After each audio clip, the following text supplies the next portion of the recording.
મહાત્માએ જણાવ્યું કે જો કૂતરાને રોટલી ખવડાવવાના 8 ફાયદાઓ જાણી લીધા તો ક્યારેય દુઃખી નહીં થાવ. મહાત્માએ કહ્યું કે કૂતરાને ટુકડો રોટલી ખવડાવવાથી શું ફળ મળે છે. એક સમયની વાત છે. એક જંગલમાં એક મહાત્મા ઉપદેશ આપી રહ્યા હતા. ત્યારે સબર નામના શિષ્યએ પૂછ્યું, ગુરુદેવ, મારા મનમાં એક પ્રશ્ન ઉઠી રહ્યો છે. મહાત્માએ કહ્યું કે નિસંકોચ થઈને પૂછ, તારા મનમાં તે કયો પ્રશ્ન ઉદ્ભવી રહ્યો છે. ત્યારે સબળે કહ્યું, ગુરુદેવ, હું એ જાણવા માંગુ છું કે કૂતરાને એક ટુકડો રોટલી ખવડાવવાથી મનુષ્યને કયું ફળ મળે છે.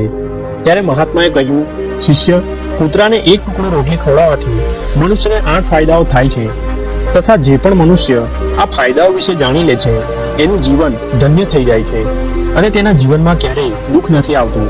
જે પણ મનુષ્ય પૃથ્વીલોક પર કૂતરાને એક ટુકડો રોટલી ખવડાવે છે એને 8 ફાયદા થાય છે અને તે જીવનભર સુખી રહે છે અને તેને મૃત્યુ પછી મોક્ષની પ્રાપ્તિ થાય છે. મહાત્માએ કહ્યું, ઘણીવાર મનુષ્ય ઘણા મોકા પર કૂતરાનું નામ લેતા હોય છે. કોઈને ગાળ દેતા સમયે પણ મનુષ્યની જીભે કૂતરાનું નામ આવે છે. મનુષ્ય ગાળ માણસને આપે છે પરંતુ નામ કૂતરાનું બદનામ થાય છે. તો શું કૂતરાનું જીવન એટલું ગયું ગુજર્યું છે? મહાત્માએ કહ્યું, એક સમયની વાત છે. એક કાળા રંગનો કૂતરો હતો. તે ખૂબ જ લાચાર હતો અને ભૂખ્યો તરસ્યો હતો. તે ગામમાં બધાના ઘરે ઘરે સુધી જતો હતો પરંતુ એને કોઈ પણ વ્યક્તિ રોટલીનો એક ટુકડો પણ નહોતા ખવડાવતા. તે ભૂખના કારણે આમ તેમ ફરતો રહેતો. એક દિવસ તે ગામની બહાર નદીના કિનારે એક ઋષિના આશ્રમ પર પહોંચી ગયો અને ઋષિને કહેવા લાગ્યો કે હે મુનિવર, મને લાગે છે કે તમે ખૂબ જ વિદ્વાન તથા જ્ઞાની છો, એટલે હું ભૂખ્યો તરસ્યો તમારી પાસે આવ્યો છું. કૃપા કરીને તમે મને એક ટુકડો રોટલીનો આપી દો, જેને ખાઈને હું મારી ભૂખને શાંત કરી લઉં. ત્યારે તે ઋષિ કહે છે કે હે શ્વાન, શું તને ગામમાં કોઈએ પણ એક ટુકડો રોટલીનો ના આપ્યો જેને ખાઈને તું તારી ભૂખ શાંત કરી લે? મહાત્માએ કહ્યું કે હે શિષ્ય, તે કૂતરો તે ઋષિને કહે છે કે હે મુનિવર, હું તમને શું જણાવું, તમે મારી વાતો પર વિશ્વાસ નહીં કરો. ત્યારે તે ઋષિ કહે છે કે હે શ્વાન, તું જણાવ, તારી વાતો પર હું વિશ્વાસ અવશ્ય કરીશ. મને તું ખૂબ જ લાચાર નજરે પડે છે. ત્યારે તે કૂતરો કહે છે કે ઠીક છે મુનિવર, હું તમને મારી સાથે બનેલી ઘટના જણાવું છું. મહાત્માએ કહ્યું કે કૂતરો ઋષિને કહે છે કે હે મુનિવર, દુનિયાના લોકો અમારા પર દયા કરો. અમારું કોઈ ઘર નથી, અમારો કોઈ આશરો નથી હોતો, કમાઈને ખાવાનું અમને નથી આવડતું, અમને વસ્ત્ર પહેરવાનું પણ નથી જ્ઞાન, એટલે ઠંડી, ગરમી અને વરસાદમાં અમે એમ જ ફરતા રહીએ છીએ અને વાંચવા લખવાનું પણ નથી આવડતું. મહાત્માએ કહ્યું કે તે કૂતરો મુનિવરને કહે છે કે હે મુનિવર, અમને તમારી જેમ અનુશાસન નથી આવડતું, અમને તમારી જેમ બોલવાનું નથી આવડતું. આ અમારું દુર્ભાગ્ય જ સમજો, પરંતુ અમને તમારી જેમ ભૂખ તો લાગે જ છે. ઘા લાગે ત્યારે અમને તમારી જેમ પીડા પણ થાય છે, અમને તમારી જેમ રડવાનું પણ આવે છે. બસ આ 3 કામોમાં જ અમે તમારી બરાબરી કરી શકીએ છીએ. એટલા માટે અમારા પર દયા કરો, અમને વધારે કષ્ટ ના આપશો. ઈશ્વરે તો અમને એમ પણ કષ્ટ આપીને જ મોકલ્યા છે. ઉપરથી તમે લોકો અમને હેરાન કરો છો. અમે તમારી જેમ મનુષ્ય નથી, અમે પરાધીન જીવ છીએ. જ્યારે અમારો જન્મ થયો એ સમયે અમારા આંખ કાન બંધ હતા. તમારા જન્મ પર નાચગાન થાય છે, ખુશીઓ મનાવવામાં આવે છે. અમારા જન્મ પર પણ આ બધું થયું હશે. અમારા જન્મ પર કોણે ખુશી મનાવી હશે? અમે જે પથારીમાં હતા તેનું રૂ એકદમ નરમ હતું, ઠંડી બિલકુલ નહોતી લાગતી. હું મનમાં વિચારી રહ્યો હતો કે કોઈ મોટા ઘરમાં પેદા થયો છું. પણ જ્યારે અમારી આંખ ખુલી તો મેં જોયું કે અમારી માં, જેને તમે લોકો કૂતરી બોલો છો, તે પોતાના 5 બચ્ચાઓને છાતીથી ચિપકાવીને એક રખોડાના ઢગલામાં પડી હતી. અમે 5 ભાઈ હતા, બાકીના 4 ભાઈ તો લાલ અને સફેદ રંગના હતા. હું એકલો જ કાળા રંગનો હતો, બધાથી નાનો ભૂજ હતો, એટલે કમજોર હતો. મારી માં અમારા લોકો પાસે ખૂબ જ ઓછી જતી હતી, કેમ કે તેને પણ તેના ભોજનની વ્યવસ્થા કરવી પડતી હતી. કેમ કે તે ના ખાતી તો અમને દૂધ ક્યાંથી પીવડાવતી? તે એક માં પર અમે 5 ભાઈ નિર્ભર હતા. તે બિચારી પોતાના ભોજન માટે આમ તેમ દોડતી રહેતી હતી. ક્યારેક ભોજન મળી જતું તો ક્યારેક ના પણ મળતું, પરંતુ તે હંમેશા અમારા પાંચેયનું ખૂબ જ ધ્યાન રાખતી હતી. આખરે તે અમારી માં હતી. તે આખી રાત જાગીને ગામની રખેવાળી કરતી હતી. કોઈની મજાલ નહોતી કે કોઈ અજાણ્યું વ્યક્તિ ખરાબ નિયતથી ગામની તરફ જોઈ લે. બીજા ગામના કૂતરાઓ પણ અમારી માની બીકના કારણે ગામમાં નહોતા આવતા. ગામના કોઈ ખેડૂતના ખેતરમાં કોઈ પ્રાણી ઉભો પાક ખાવા આવતું તો અમારી માં એને દોડીને ભગાવી દેતી. ગામના લોકો માટે આટલું બધું કર્યા પછી પણ કોઈ મનુષ્ય તો અમારી માને ભોજન પણ નહોતા આપતા. ત્યારે અમારી માને ઘરમાં ઘૂસીને ખાવાનું શોધવું પડતું હતું. ઘણીવાર તો લોકો એને લાઠી ડંડા મારીને ભગાવી દેતા હતા. બિચારી એ દિવસે ભૂખી તરસી રહીને પેટની અગ્નિથી સળગતી રહેતી હતી. મહાત્માએ કહ્યું કે તે કૂતરો કહે છે કે હે મુનિવર, આખરે ભૂખ તો અમને તમારી જેમ જ લાગે છે. ઉપરથી એને પોતાના 5 બચ્ચાઓની ચિંતા પણ લાગી રહેતી હતી. આખરે તે એક માં હતી. ભૂખ તેને ચેનથી બેસવા નહોતી દેતી અને ગામના લોકોનું પણ તેને જોઈને હૃદય નહોતું કાપતું. તો તેને લાચાર થઈને તે લોકોના ઘરોમાં ચોરીથી ફરવું પડતું હતું અને ખાવાની કોઈ વસ્તુ મળી જતી તો તેને ખાઈને પોતાના પેટની અગ્નિ શાંત કરી લેતી હતી. ઘણીવાર તો લોકો એને ખાવાની વસ્તુ લઈ જતી જોઈને લાઠી દંડા લઈને એની પાછળ પડી જતા હતા. કેટલાક નિર્દયી લોકો તો ઘણીવાર એને ઘરની અંદર બંધ કરીને મારતા હતા. પછી તે કૂતરો ઋષિને કહે છે કે હે મુનિવર, અમારી માએ શું બગાડ્યું હતું? એણે તો માત્ર પોતાના પેટ માટે ભોજનની ચોરી કરી હતી. ચોરી કરવાનો અમને કોઈ શોખ નથી, પણ પાપી પેટ અમને આ બધું કરવા માટે મજબૂર કરી દે છે. એક દિવસની વાત છે. ખૂબ જ જોરદાર વરસાદ થયો હતો. બરફ પડ્યો હતો. ઠંડી હવા ચાલી રહી હતી. એ ઠંડીમાં થથરાઈને અમારા 3 ભાઈ મરી ગયા. એ દિવસે અમારી માં ખૂબ જ રડી હતી.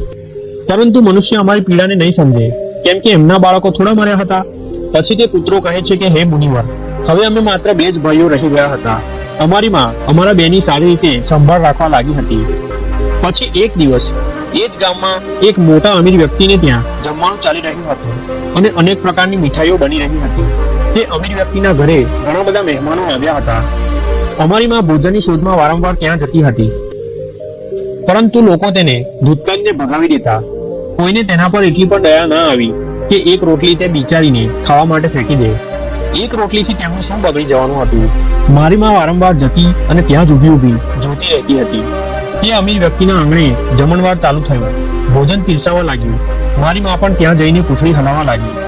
ખાવાનું પીરસવા વાળો વ્યક્તિ જ્યારે કોઈ કામથી અંદર ગયો તો મારી માં ધીમે પગલે રોટલી લેવા માટે ચાલી ગઈ. પછી બીજા વ્યક્તિએ મારી માને જતા જોઈ લીધી તો ચારે બાજુથી લોકો ચીસો પાડી પાડીને એની તરફ દોડ્યા. મારી માં એમની ચીસો સાંભળીને ગભરાઈ ગઈ. 2-3 માણસો દંડા લઈને એની પાછળ ખૂબ જ બેરહેમીથી દોડવા લાગ્યા. મારી માં ત્યાંથી ગભરાઈને દોડવા લાગી, પરંતુ તેને ત્યાંથી નીકળવાનો કોઈ રસ્તો મળ્યો નહીં, કેમ કે સામેથી લોકો લાઠી દંડા લઈને આવી રહ્યા હતા. ત્યારે મારી માં જે લોકો ભોજન કરી રહ્યા હતા તેમની ઉપરથી કૂદીને જતી રહી. મહાત્માએ કહ્યું કે આગળ તે કૂતરો કહે છે કે હે મુનિવર, મારી માં એટલી હેરાન ત્યારે નહોતી થઈ જે લોકોને જોઈને તે થઈ હતી, પરંતુ જ્યારે મારી માં ત્યાંથી કૂદીને પસાર થઈ અને લોકો જમતા જમતા ઊભા થઈ ગયા અને કહેવા લાગ્યા કે પુત્રીના ઓળંગવાથી ભોજન ભ્રષ્ટ થઈ ગયું છે. આ બધા એકબીજા સાથે વિચાર વિમર્શ કરી રહ્યા હતા કે હવે શું કરવામાં આવે. ખાવાનું તો બધું જ ખરાબ થઈ ગયું. પછી તે અમીર વ્યક્તિ રડવા લાગ્યો. ઘણા લોકો તો એવું પણ કહી રહ્યા હતા કે ભાઈ, પુત્રીને ઓળંગવાથી ભોજન ખરાબ કેવી રીતે થઈ ગયું? એણે ભોજનમાં કે તપેલાઓમાં મોઢું નથી ગાલ્યું, માત્ર ઉપરથી ઓળંગીને તો ગઈ છે. અને કહેવા લાગ્યા કે શહેરોમાં લોકો કૂતરાઓને પાલવીને ઘરની અંદર સુવડાવે પણ છે અને ખવડાવે પણ છે, તો એમાં કોઈ ખરાબ વાત નથી. જો પુત્રી ઓળંગીને ગઈ છે તો ભોજન ખરાબ નથી થયું. પરંતુ એમનામાંથી કેટલાક લોકોએ એમનું માન્યું નહીં. કહી રહ્યા હતા કે ભોજન તો ભ્રષ્ટ થઈ ગયું છે, એ અમારા ખાવા લાયક નથી. આખરે એમની જ વાત માનીને એ બધું જ ભોજન ગરીબોમાં વહેંચી દીધું. એ દિવસે તો મારી માને ખૂબ જ પેટ ભરીને ખાવાનું મળ્યું હતું. આવું સુખ એણે જીવનમાં ક્યારેય નહોતું મેળવ્યું, પરંતુ તે સુખ તેના માટે ખૂબ જ મોટી મુસીબત બની ગયું હતું. તે ભોજન કરીને ત્યાં આરામથી સૂતી હતી. એટલામાં તે અમીર વ્યક્તિ દંડો લઈને ત્યાં આવી પહોંચ્યો અને તેને ખૂબ જ જોર જોરથી મારવા લાગ્યો. તેને ત્યાંથી દોડવાનો પણ મોકો ના મળ્યો. દંડાના ઘાથી તે ચીસો પાડવા લાગી. માનો વિલાપ સાંભળીને પથ્થર પણ ઓગળી જાય છે, પણ તે નિર્દયને તેના ઉપર થોડો પણ રહેમ ના આવ્યો. તે તેને કઠોરતાપૂર્વક મારતો રહ્યો.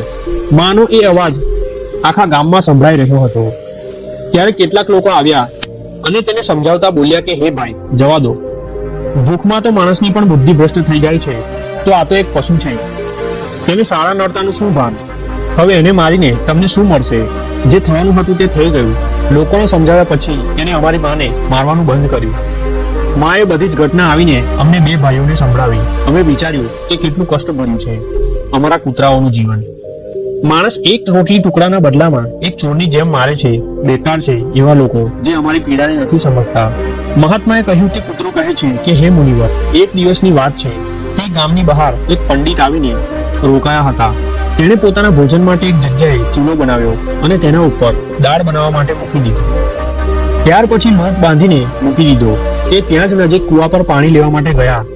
અહીં ક્યાંકથી મારી માં પણ ફરતી ફરતી ત્યાં પહોંચી ગઈ.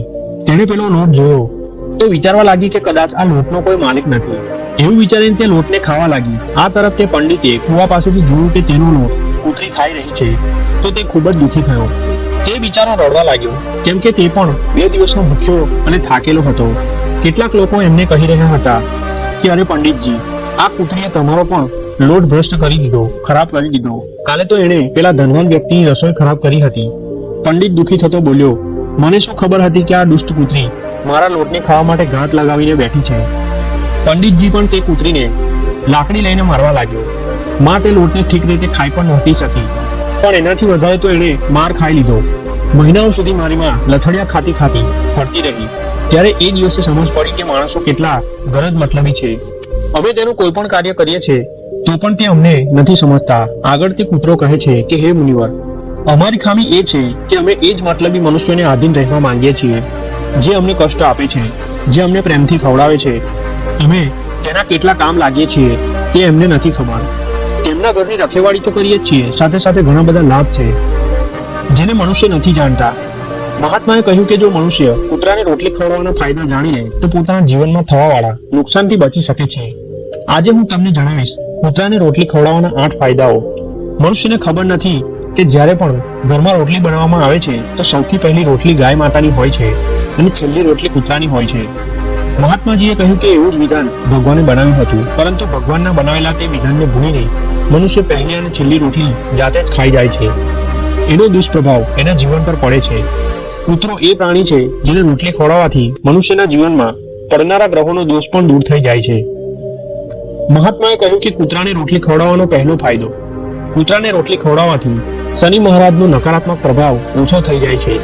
શનિ ગ્રહ જ્યારે પોતાની ક્રૂર દ્રષ્ટિ નાખે છે તો દરેક મનુષ્ય બરબાદ થઈ જાય છે. જે વ્યક્તિ પર એમની મહાદશાનો આરંભ થઈ જાય છે તો બનતા કામ એની જાતે જ બગડવા લાગે છે અને તે મનુષ્ય આર્થિક તંગીનો શિકાર થઈ જાય છે. તે સ્થિતિમાં જો વ્યક્તિ કૂતરાને રોટલી ખવડાવે છે તો તેના પર શનિ મહારાજનો દુષ્પ્રભાવ ખૂબ જ ઓછો થઈ જાય છે. કૂતરાને રોટલી ખવડાવવાનો બીજો ફાયદો, કૂતરાને રોટલી ખવડાવવાથી ભાગ્ય તમારા પક્ષમાં થઈ જાય છે. તમારા ઘરની અંદર નકારાત્મક શક્તિ નષ્ટ થઈ જાય છે. કૂતરાને રોટલી ખવડાવવાનો ત્રીજો ફાયદો, કૂતરાને રોટલી ખવડાવવાથી માતા લક્ષ્મીજી પ્રસન્ન થઈ જાય છે અને તમારા ઘરમાં ધન દોલતની કમી ક્યારેય નથી રહેતી.